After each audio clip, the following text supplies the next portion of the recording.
ಮತ್ತು ನಿಮಗೆ ನನ್ನ ಈ ವಿಡಿಯೋ ಈ ರೆಸಿಪಿ ಇಷ್ಟ ಆದರೆ ಲೈಕ್ ಸಬ್ಸ್ಕ್ರೈಬ್ ಮಾಡಿ, ಶೇರ್ ಮಾಡಿ, ಕಮೆಂಟ್ ಮಾಡಿ. ಓಕೆನಾ? ಇದ್ರ ಜೊತೆ ಏನೂ ಬೇಕಿಲ್ಲ, ಚಟ್ನಿ ಬೇಕಿಲ್ಲ, ಏನೂ ಬೇಕಿಲ್ಲ, ಅಷ್ಟು ಸೂಪರ್ ಆಗಿದೆ. ಬೇಕಿದ್ದರೆ ನೀವು ಟೊಮೆಟೊ ಸಾಸ್ ಕೂಡ ಹಚ್ಕೊಂಡು ತಿನ್ಬೋದು, ಇಲ್ಲಾಂದರೆ ಪುದೀನ ಚಟ್ನಿ ಮಾಡ್ಕೊಂಡ್ಬಿಡು ತಿನ್ಬೋದು. ಅಷ್ಟು ಸೂಪರಾಗಿ ಬಂದಿದೆ ರೀ ಇದು. ಮಕ್ಕಳು ನೋಡಿ, ಇವು ವೆಜಿಟೇಬಲ್ ಅಂದರೆ ಕಾಯಿಪಲ್ಯ ತಿನ್ನಲ್ಲ, ಇದರಲ್ಲಿ ನಾವು ಎಲ್ಲ ಥರದ್ದು ಹಾಕಿ ಹಸಿವು ತಿನ್ನುವಂತಹ ಕಾಯಿಪಲ್ಯ ಹಾಕಿ ನಾವು ಮಾಡಿಕೊಡ್ಬೋದು ರೀ. ಪಿಜ್ಜಾನೇ ಮರೆತು ಬಿಡ್ತೀರಿ ನೀವು, ಆ ಥರ ಸೂಪರಾಗಿದೆ ಇದು ರೆಸಿಪಿ. ಓಕೆನಾ? ನಾನು ಇನ್ನೂ ಇಲ್ಲಿಗೆ ನನ್ನ ಬ್ಲಾಗನ್ನು ಮುಗಿಸ್ತಾ ಇದ್ದೀನಿ. ಓಕೆ, ಬಾಯ್. ಹಲೋ ಫ್ರೆಂಡ್ಸ್,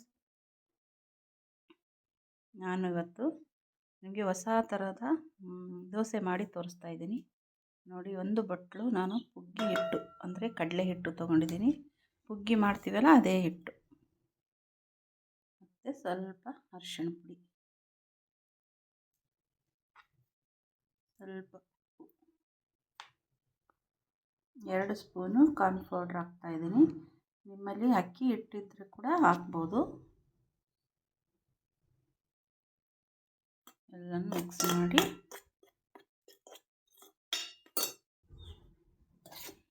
ಸ್ವಲ್ಪ ಸ್ವಲ್ಪ ನೀರು ಹಾಕ್ಕೊಂತು ಕಲಿಸ್ಕೋಬೇಕು.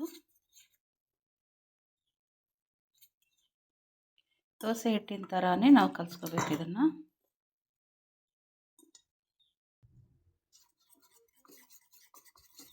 ನೋಡಿ, ಈ ಥರ ಕಲಿಸ್ಕೊಂಡು ಇನ್ನೊಂದು ಸ್ವಲ್ಪ ನೀರು ಹಾಕೋಣ.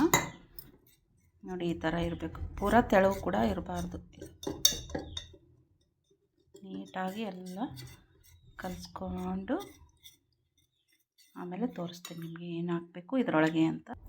ಮತ್ತು ನಾನು ಇಲ್ಲಿ ವೆಜಿಟೇಬಲ್ ಅಂದರೆ ಕಾಯಿಪಲ್ಯ ನಮಗೆ ಇಷ್ಟವಾದಂಥದ್ದು ಏನಾದರೂ ಹಾಕ್ಕೋಬೋದು ಮೇಲ್ಗಡೆ. ಇಲ್ಲಿ ನಾನು ಗೆಜ್ಜರಿ ತೊಗೊಂಡಿದ್ದೀನಿ, ತುರ್ಕೊಂಡಿದ್ದೀನಿ, ಮತ್ತು ಟೊಮೊಟೊ, ಈರುಳ್ಳಿ, ಹಸಿಮೆಣಸಿನ್ಕಾಯಿ ತೊಗೊಂಡಿದ್ದೀನಿ. ನಿಮ್ಮಲ್ಲಿ ಇವು ಅಂದರೆ ಅದಕ್ಕೇನಂತಾರೆ, ಮೆಕ್ಕೆಜೋಳ ಅದು ಕೂಡ ಇದ್ದರೆ ಅದು ಕೂಡ ಇದರಲ್ಲಿ ಹಾಕ್ಬೋದು. ಮೆಕ್ಕೆಜೋಳನ ಕುದಿಸ್ಕೊಂಡಿರ್ತೀವಲ್ಲ ಆ ಥರದ್ದು. ಮತ್ತು ನಿಮ್ಗೆ ಇಷ್ಟವಾದದ್ದು ಏನೋ ಏನಾದರೂ ಇದ್ದರೂ ಕೂಡ ಇದರಲ್ಲಿ ಕಾಯಿಪಲ್ಯ ಹಾಕ್ಕೋಬೋದು, ಅಂದರೆ ಹಸಿದು ತಿನ್ನುವಂಥದ್ದು. ನನಗೆ ಇಷ್ಟೇ ಸಾಕು, ನಾನು ಇಷ್ಟೇ ಹಾಕಿ ತೋರಿಸ್ತೀನಿ ನಿಮಗೆ.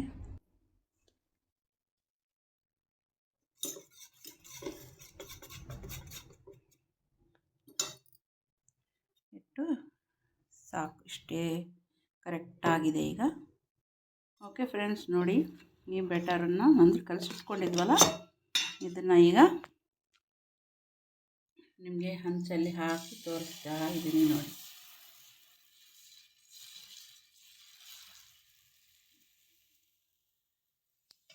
ನೋಡಿ ಈ ಥರ ದೋಸೆ ಹೆಂಗೆ ಹಾಕ್ತೀವಿ ಅದೇ ಥರನೇ ಹಾಕ್ಕೋಬೇಕು. ಮತ್ತು ಆಮೇಲೆ ಮೇಲ್ಗಡೆ ಎಲ್ಲ ನಾನು ವೆಜಿಟೇಬಲ್ನ ಇಡ್ತಾ ಇದ್ದೀನಿ, ಕಾಯಿಪಲ್ಯ. ಮತ್ತು ಸ್ವಲ್ಪ ಮೇಲೆಲ್ಲ ಹಾರಿದ ಮೇಲೆ ಸ್ವಲ್ಪ ಎಣ್ಣೆ ಹಚ್ಚಬೇಕು. ಮತ್ತು ಇದಕ್ಕೆ ಕೆಚಪ್, ಟೊಮೆಟೊ ಕೆಚಪ್ ಹಚ್ತಾ ಇದ್ದೀನಿ.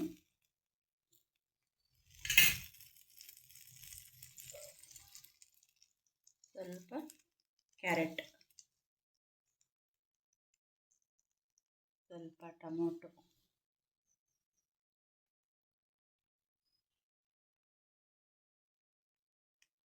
ಸ್ವಲ್ಪ ಹಸಿಮೆಣಸಿನ್ಕಾಯಿ,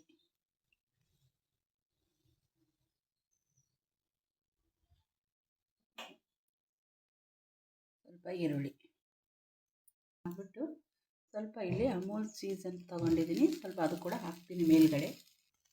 ನೋಡಿ, ಅಮೂಲ್ ಚೀಸ್ ಕೂಡ ಹಾಕಿದೆ ನಾನು, ಇದರಲ್ಲೇ ಸುರಿದು ಬಿಟ್ಟು ಹಾಕಿದ್ದೀನಿ.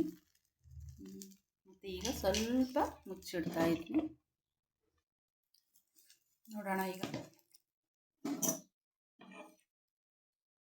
ಎಷ್ಟು ಸೂಪರಾಗಿ ಬಂದಿದೆ ನೋಡಿ. ಒಂದು ಸಾರಿ ಇದನ್ನು ಟ್ರೈ ಮಾಡಿ, ಪಿಜ್ಜಾ ಕೂಡ ಮರೆತು ಬಿಡ್ತೀರಾ ನೀವು.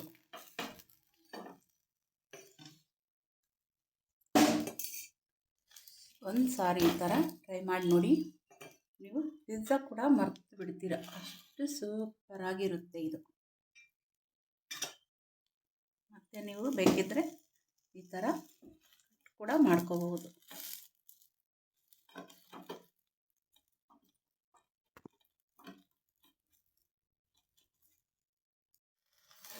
ನೋಡಿ ಈ ಥರ ಕಟ್ ಕೂಡ ಮಾಡ್ಕೋಬಹುದು ನೀವು. ಇಷ್ಟು ಸೂಪರ್ ಆಗಿರುತ್ತೆ ನೋಡಿ. ಚೀಸ್ ಕಾಣ್ತಾ ಇದೆಯಾ?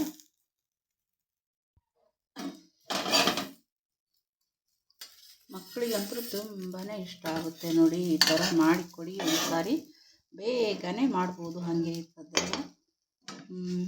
ಮತ್ತು ವೆಜಿಟೇಬಲ್ ಅಂದರೆ ಕಾಯಿಪಲ್ಯ ಕೂಡ ತಿಂತಾರೆ ಮಕ್ಕಳು ಈ ಥರ ಮಾಡಿಕೊಟ್ರೆ. ಒಂದು ಸಾರಿ ಟ್ರೈ ಮಾಡಿ ನೋಡಿ ಹೇಗೆ ಅನ್ನಿಸ್ತು ನಮ್ಮ ಅಂದರೆ ದೋಸೆ.